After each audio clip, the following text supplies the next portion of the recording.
All right, welcome back to the Ireland Contracting Nightly Sports Call. If you need a roof, make sure you call Ireland Contracting. Everybody needs a roof. Yes, 1-800-NEW-ROOF.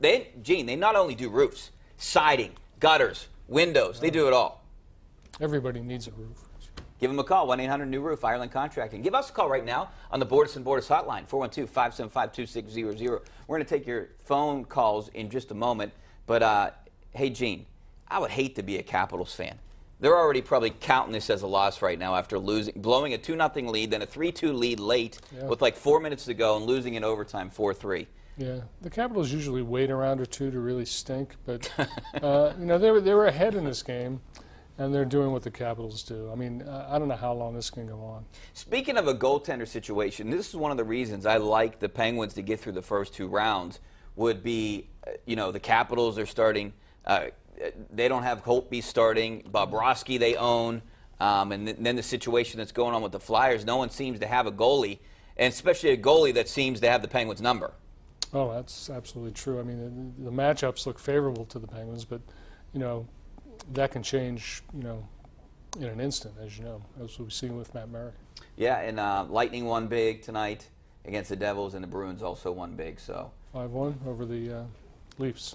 Yep. 5-1, 5-2 over the Devils Lightning. All right, let's go out to the phone lines. And we're going to go out to Steve out in West Mifflin. How you doing, Steve? How you doing? All right. Good, thanks for calling, Steve. All right. How you doing, Gene? Good, how are you? All right. Hey, could you go through all those scores again and give the scores? I mean, all the hockey games. Well, there were 3 hockey games. Yeah. Which scores? Yeah. 5-2 Devils lost. Bruins beat Maple Leafs 5-1, and the Blue Jackets just won 4-3. Okay, and the one's still going. No, yeah, they're still going. Yeah. No, there are only 3 games tonight, right? No, the Sharks and Ducks are playing. Oh, that's right. Yeah. Right. So are the Avalanche and Predators, which is tied at 1. Yeah. All right. Glad to give you an update, right. Steve. All right. Thank you. That's all you call here for, an update of the games.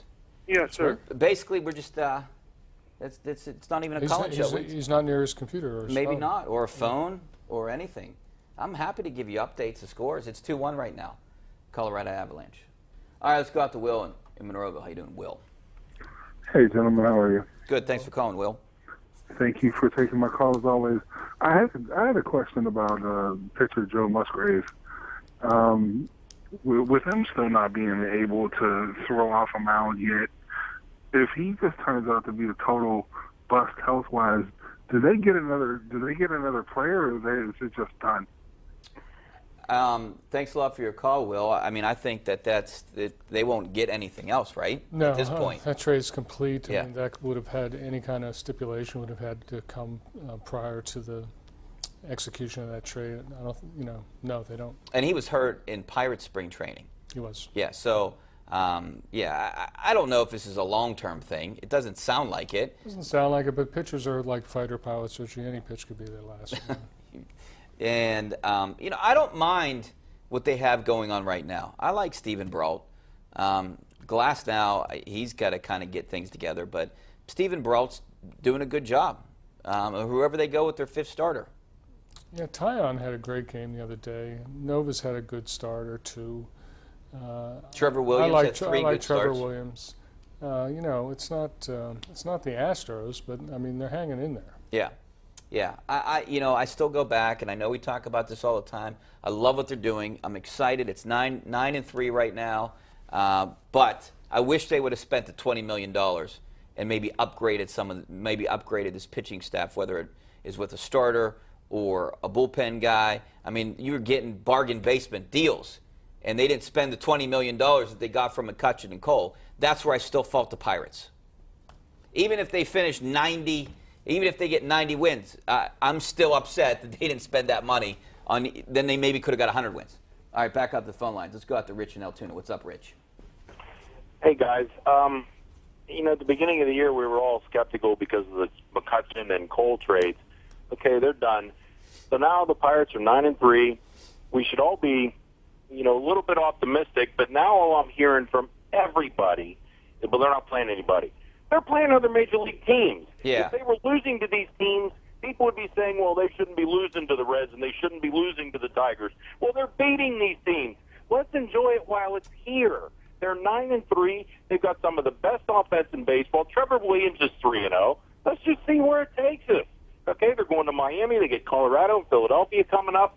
Let's just say they get an impossible record like, I don't know, 16-4, something like that. Are they still playing nobody? I just wish we could enjoy it for a change. I think we are enjoying it. I just pointed out early in the show, and I hopefully I didn't offend you, Rich, and I love the call there. You did not. You did not. But I pointed out that they have the easiest schedule in baseball in the month of April. And well, you know, that's okay because that's good because it gets harder. September. It gets harder in May, and Sure. you know, good teams or better than average teams beat up on these teams. Like the Pirates couldn't beat the Reds, and that's one of the reasons they couldn't. Right. They couldn't win division games in the years that they had to, and that's one of their big faults. But now they beat up on the Reds. That's what they're supposed to do. Before I go, would you both agree that the more they win now and the more confident they get from winning, that could carry over into May, June, and July? And the more taste you get of winning now, the more you're going to want it in May, June, and July. Would you agree? Hey, you're 100% right, Rich. No question about it. Thanks for the call. I agree with that. I think this will build some confidence in that locker room.